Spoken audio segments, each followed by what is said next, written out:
Now it happened in the days of Ahasuerus, this is Ahasuerus who reigned from India, even to Ethiopia, over 127 provinces, that in those days, when the king Ahasuerus sat on the throne of his kingdom, which was in Shushan the palace, in the 3rd year of his reign, he made a feast to all his princes and his servants.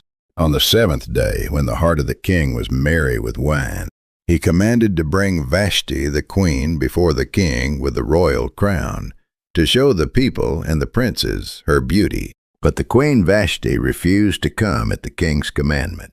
Therefore the king was very angry. It was decreed that Vashti should come no more before King Ahasuerus, and that the king give her royal estate to another, who is better than she.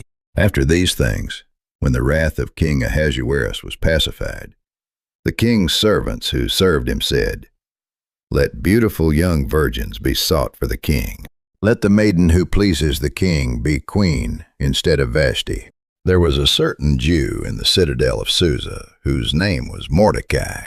He had brought up Hadassah, that is, Esther, his uncle's daughter, for she had neither father nor mother.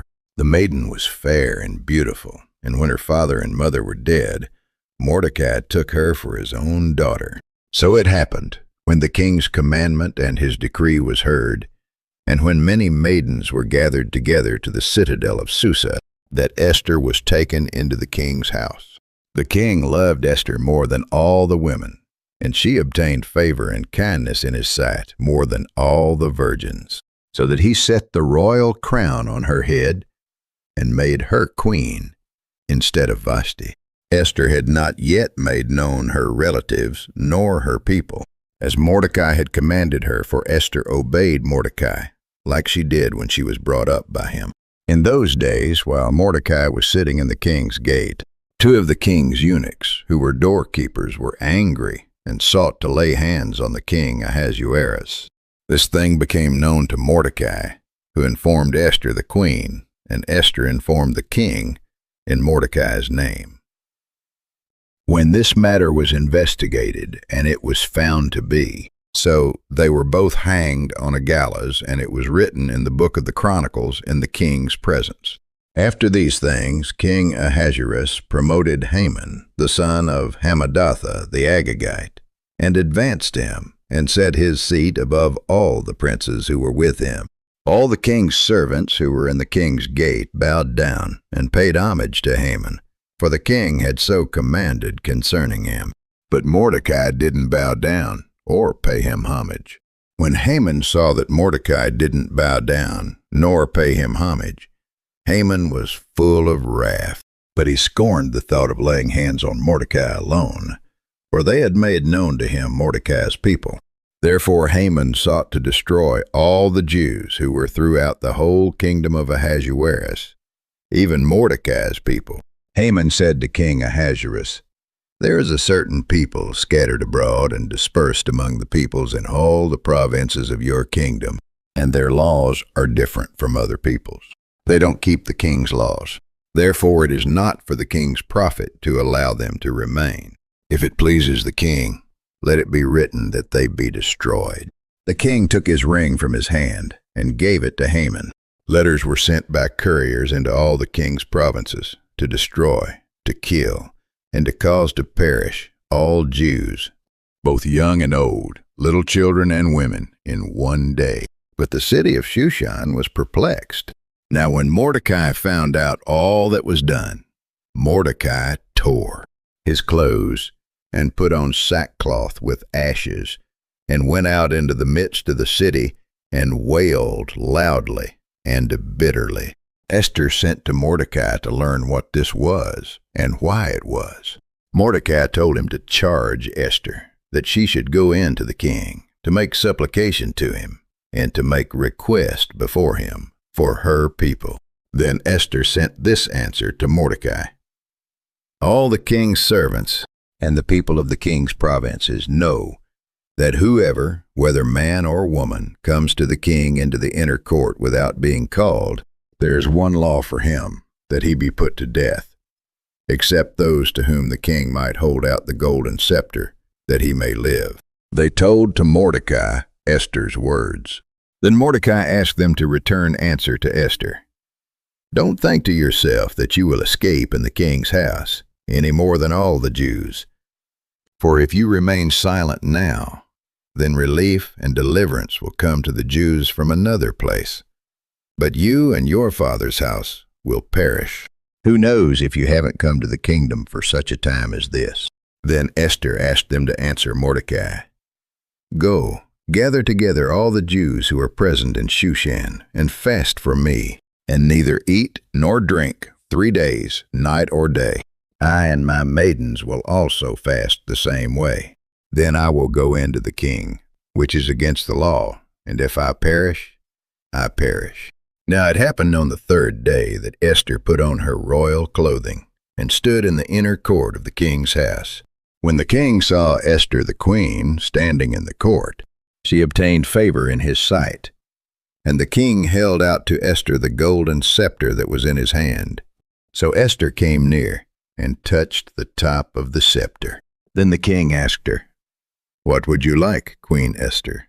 What is your request? It shall be given you even to the half of the kingdom.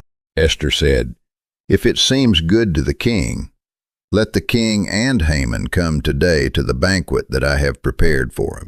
On that night, the king couldn't sleep. He commanded the book of records of the Chronicles to be brought, and they were read to the king. It was found written that Mordecai had told of the 2 who sought to lay hands on the king. The king said, What honor and dignity has been bestowed on Mordecai for this? Then the king's servant said, Nothing has been done for him. So Haman came in. The king said to him, What shall be done to the man whom the king delights to honor? Now, Haman said in his heart, Who would the king delight to honor more than myself? Haman said to the king, Let royal clothing be brought, and let him be paraded through the city square, and proclaim before him, Thus shall it be done to the man whom the king delights to honor. Then the king said to Haman, Hurry and do this to Mordecai the Jew. So Haman did so to Mordecai. So the king and Haman came to banquet with Esther the queen. The king said again to Esther on the 2nd day at the banquet of wine, What is your petition, Queen Esther? It shall be granted you. Then Esther the queen answered, If I have found favor in your sight, O king, let my life be given me at my petition, and my people at my request. For we are sold, I and my people, to be destroyed, to be slain, and to perish. Then King Ahasuerus said to Esther the queen, Who is he, and where is he, who dared presume in his heart to do so? Esther said, An adversary and an enemy, even this wicked Haman. Then Haman was afraid before the king and the queen. The king arose in his wrath from the banquet of wine and went into the palace garden. So they hanged Haman on the gallows that he had prepared for Mordecai. Then was the king's wrath pacified. On that day, King Ahasuerus gave the house of Haman, the Jews' enemy, to Esther the queen. Mordecai came before the king, for Esther had told what he was to her. The king took off his ring, which he had taken from Haman, and gave it to Mordecai. Esther set Mordecai over the house of Haman. Esther spoke yet again before the king, and fell down at his feet, and begged him with tears to put away the mischief of Haman, the Agagite, and his plot that he had plotted against the Jews. Then the king said to Esther the queen and to Mordecai the Jew, Write to the Jews as it pleases you, in the king's name, and seal it with the king's ring. The king's scribes were called, and it was written according to all that Mordecai commanded to the Jews.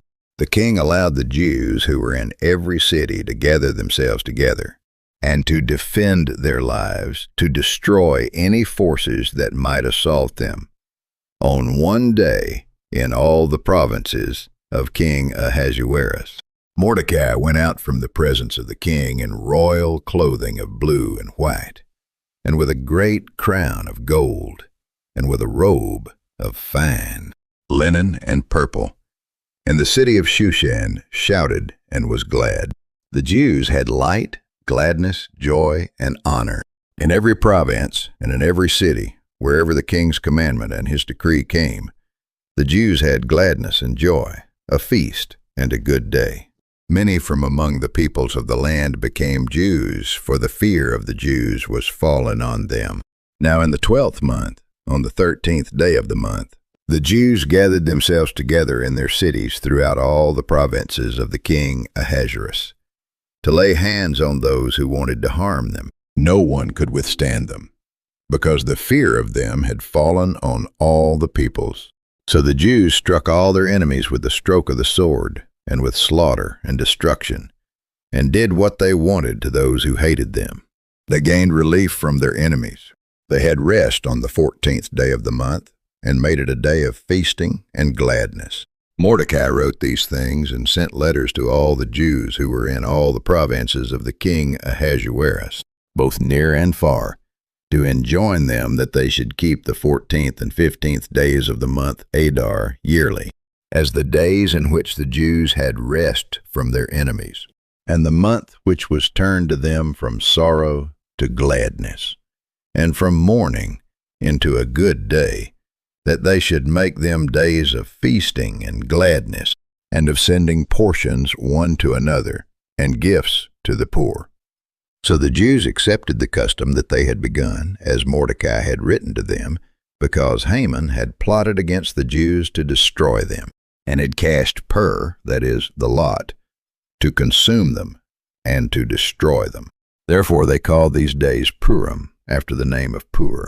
For Mordecai the Jew was next to King Ahasuerus, and great among the Jews, and accepted by the multitude of his brothers, seeking the good of his people, and speaking peace to all his descendants.